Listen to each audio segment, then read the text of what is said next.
નમસ્કાર ખેડૂત મિત્રો, હું યશ ડોબરિયા પ્રાઇમ એગ્રીકેરમાંથી તમારું હાર્દિક સ્વાગત છે। આજ આપણે વાત કરવાની છે કે ચીણામાં કયા કયા પ્રકારના રોગ આવે અને એમાં શું જાળવણી કરવી। તો આજ આપણે આવ્યા છીએ યશ ઠુમર પાસે, તિરુપતિ એગ્રો ગોંડલ। તો વધારે માહિતી તેની પાસેથી જ લઈએ કે શું શું જાળવણી રાખવી જોઈએ।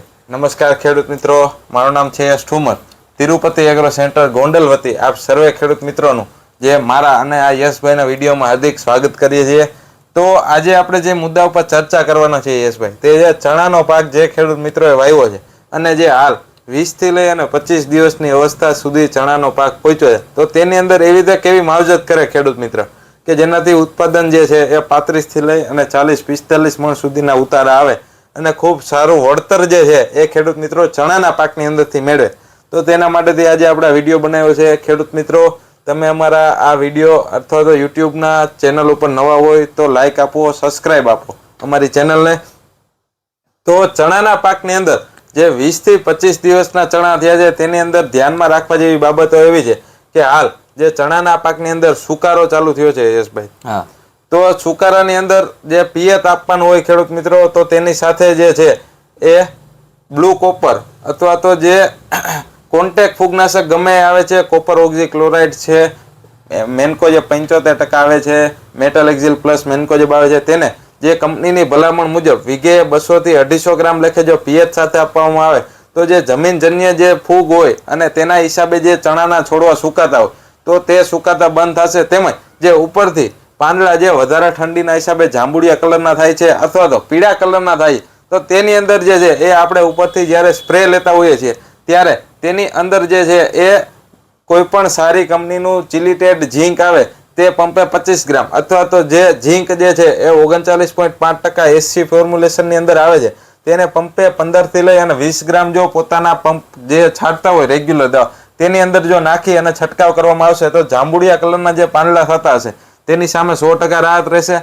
ત્યારબાદ જે છે એ સુકારો પીળા પડી અને પીળીઓ જે સુકારો કહેતા હોય ખેડૂત મિત્રો ચણાના પાકની અંદર, તો પીળા પાન જે પડતા હોય તેના માટેથીને છે એ થાયોફેનાઇટ મિથાઇલ કોઈ પણ સારી કંપનીનું જે આવે છે તે અથવા તો બાયર કંપનીનું એન્ટ્રાકોલ આવે છે, સિજન્ટા કંપનીનું રીડોમિલ ગોલ્ડ આવે છે, યુપીએલનું સાફ આવે છે। આવા સારા ફૂગનાશકનો ઉપયોગ જે છે એ આપણે જે પણ કોઈ દવા છાંટતા હોય તેની સાથે નાખી અને જો છાંટવામાં આવશે તો આ પીળિયા રોગની અંદર ખૂબ સારું પરિણામ છે યશભાઈ, તે આપણને ચણાના પાકની અંદર જોવા મળશે। ત્યારબાદ જે ખેડૂત મિત્રોને અમુક જે ઉતાવળી જમીન હોય છે તો તેની અંદર ચણા ભાગવા મળતા હોય એટલે કે ચણાની વૈધ પકડી લીધી હોય તો તેના માટેથી ઘરડા કેમિકલ્સનું ચમત્કાર જે પંપે 20 ml નાખીને છંટકાવ કરશો તો વૈધમાં થોડો ફેર પડશે અને જે ફૂટ છે એ સારી થશે અને ફ્લાવરિંગ ખૂબ સારું આવશે।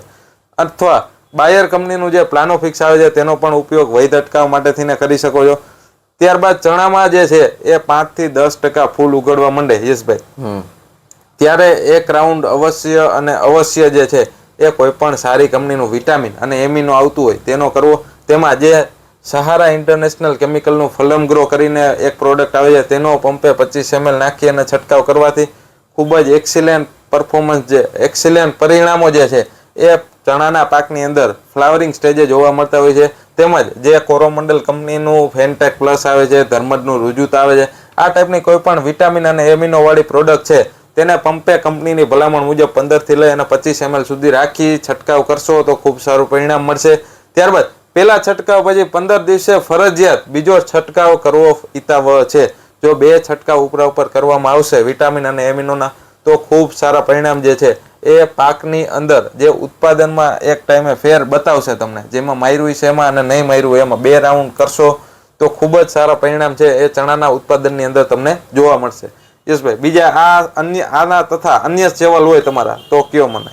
અત્યારે આપણે ઘણા ખેડૂતોને એવું હોય કે પાણ કઈ રીતના આપવું અને ક્યારે કયું ફરજિયાત પાણ આપવું કે જેનાથી ચણામાં વધારે આપણે ઉતારો લઈ શકીએ। તો ચણાની અંદર જે છે એ ફ્લાવરિંગ ચાલુ થાય, ચણાને જોકે ખેંચાતા જ પાવા જોઈએ, ખેંચાતા પાવામાં જ ફાયદો છે, તો જ્યારે ફ્લાવરિંગ અમુક ટકા શરૂઆત થાય ત્યારે જે છે એ પાણ આપી દેવાનું હોય છે। અને જે પાણ આપવાની સાથે આપણે શું એવી બાબતો ધ્યાનમાં રાખવાની, તો મેં કીધું સુકારો હોય તો તેના માટેથીને જે ફૂગનાશક કીધા બ્લુ કોપર છે, 22 બ્લુ કોપર છે, M45 છે, આ બધા ખાતર સાથે મિક્સ કરવાનું છે। તેમજ તેની સાથે જે સલ્ફર આવે છે સુમિલ અથવા તો સલ્ફર મિલ કંપનીનું કોસાવેટ અથવા તો ફર્ટિસ કરીને જે સલ્ફર આવે છે તેને વીઘે 1 થી 1.5 કિલો લેખે જો ખાતર સાથે મિક્સ કરી અને આપી ત્યારબાદ જે પાણી આપવાનું, જે પાણી ક્યારે આપવાનું, તો જ્યારે 5 થી 15% ફૂલ તમને ચણાના પાકની અંદર દેખાવાની શરૂઆત થાય ત્યારે પાણી આપી અને પછી પૂરેપૂરા ખેંચાવા દેવાના છે કે જ્યાં સુધી જે છે એ તમને એમ ન લાગે કે હવે પાણી આપવું પડશે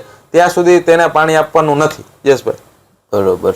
અને આપણે જ્યારે ચણા લાગે ત્યારે પણ પાણીની કેવી જરૂર હોય છે? ચણા લાગે ત્યારે એક પણ આપી શકો છો. તમને જરૂરિયાત લાગે કે ભાઈ આપણી હળવી જમીન છે, પાણી આપવું પડશે, તો આપી શકો છો. અને તમારી જે જમીન છે એ એકદમ કાળી છે અને ભારે જમીન છે તો તેમાં પાણી ન આપો તો પણ ચાલે, અથવા તો એક પિયત આપવું હિતાવહ છે.